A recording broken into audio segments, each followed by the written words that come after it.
Hello friends, welcome to આપનું રસોડું. આજે અમે તમારા માટે લઈને આવ્યા છીએ એકદમ હેલ્ધી અને ટેસ્ટી રેસ્ટોરન્ટ સ્ટાઇલ ટામેટાના સૂપની રીત.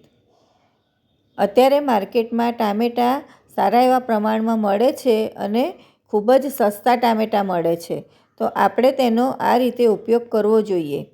રેસ્ટોરન્ટમાં તમે સૂપ પીવા જાઓ તો એ ઘણો મોંઘો મળતો હોય છે અને છતાં પણ આપણને ખબર નથી હોતી કે તેની અંદર શું નાખેલું હોય છે. પણ જો તમે આ રીતે ઘરે સૂપ બનાવશો તો એકદમ ઓછા ખર્ચે અને ઘરના બધા જ વ્યક્તિ પી શકે છે અને ટેસ્ટી પણ એટલો જ બને છે. તો વિડીયોને સ્કીપ કર્યા વગર તમે આખો જ વિડીયો જોજો અને અમારા ઘરે કઈ રીતે સૂપ બને છે તેની રીત હું તમારા માટે લઈને આવી છું આજે. તો તેના માટે એક મોટો બાઉલ એટલે કે 5 થી 6 નંગ ટામેટાં મોટા તેને ધોઈ અને સમારી લેવાના છે. એક મોટું ગાજર લેવાનું, તેને પણ સરસ છોલી ધોઈ અને સમારી લીધું છે. વચ્ચેનો સફેદ ભાગ કાઢી નાખવાનો. અહીંયા અમે 500 થી 600 ગ્રામ જેટલા ટામેટાં લીધા છે. ત્યારબાદ એક મોટો ટુકડો આદું, તેને પણ ઝીણું ઝીણું સમારી લીધું છે અને 5 થી 6 કળી લસણને પણ ઝીણી ઝીણી સમારી લીધી છે. જો તમે લસણ ના ખાતા હોય તો સ્કીપ કરવાનું.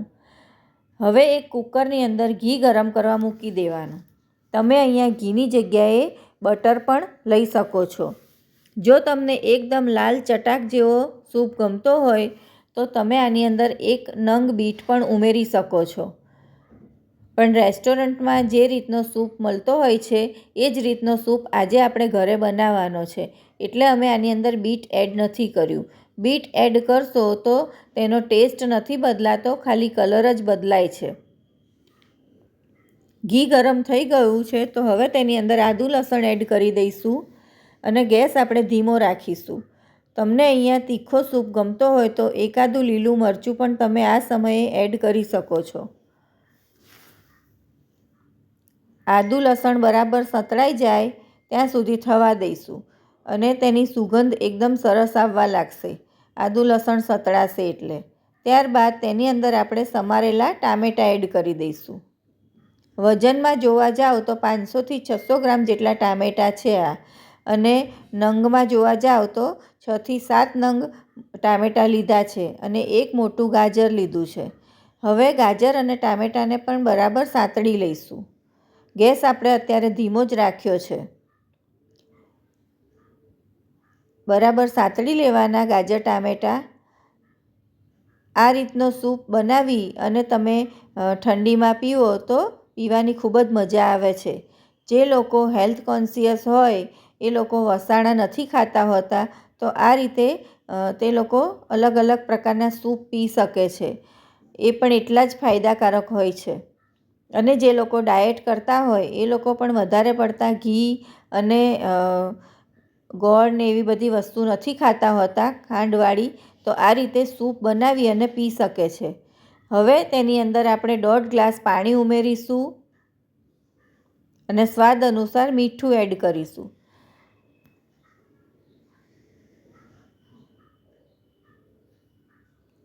ત્યારબાદ ગેસની આંચ ફૂલ કરી દઈશું અને કુકર બંધ કરી 4 સીટી વગાડી લઈશું ફૂલ ફ્લેમ ઉપર.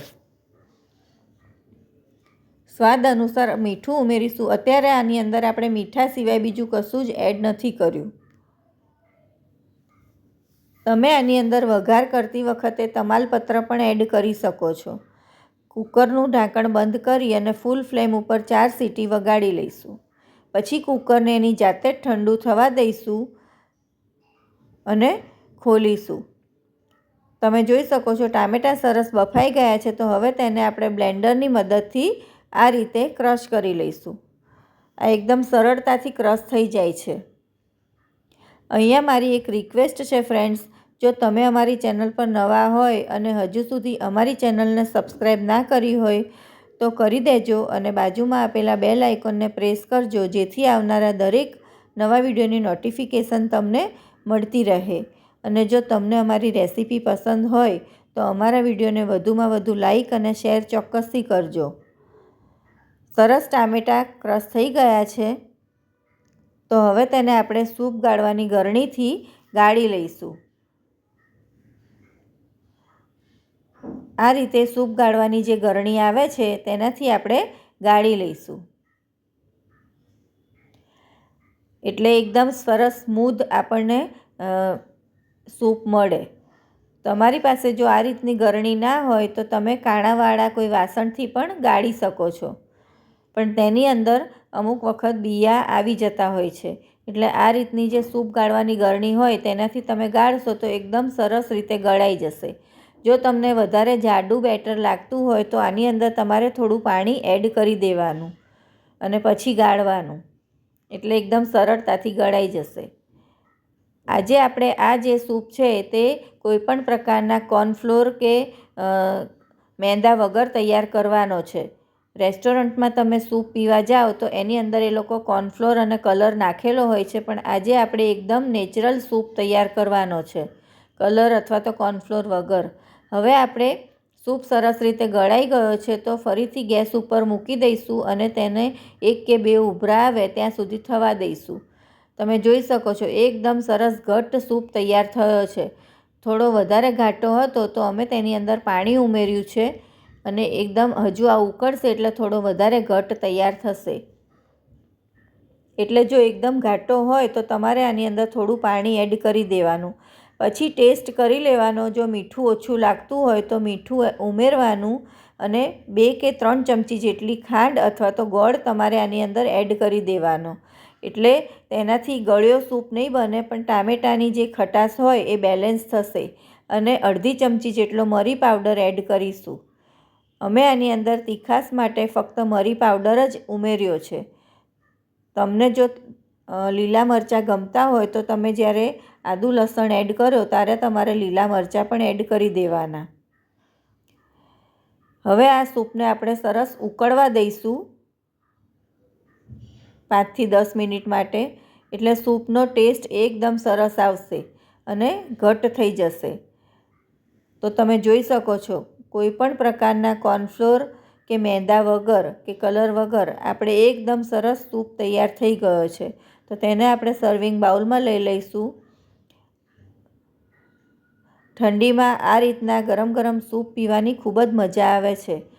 આના પહેલાં પણ અમે બ્રોકોલીનો સૂપ, દૂધી અને સરગવાના સૂપની રીત, મગના સૂપની રીત મૂકેલી છે, તો તેની લિંક પણ હું ડિસ્ક્રિપ્શન બોક્સમાં આપી દઈશ. એ પણ ઠંડીમાં પીવાની ખૂબ જ મજા આવે છે. તો તૈયાર છે આપણો એકદમ ટેસ્ટી ટામેટાનો સૂપ. અમે આજે તેને 2 રીતે સર્વ કરવાના છીએ, 2 ફ્લેવર સાથે.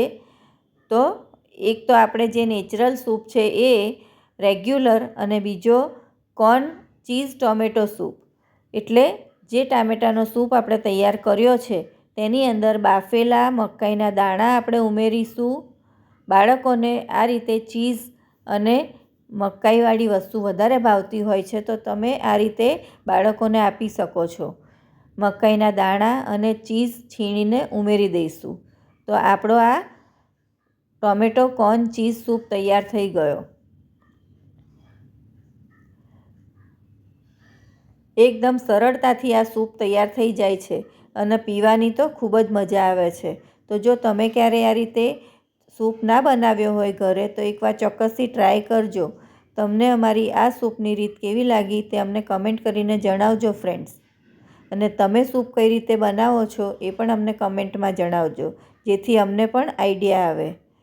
તો ફરી મળીશું બીજી આવી નવી હેલ્ધી અને ટેસ્ટી રેસીપી સાથે. બાય.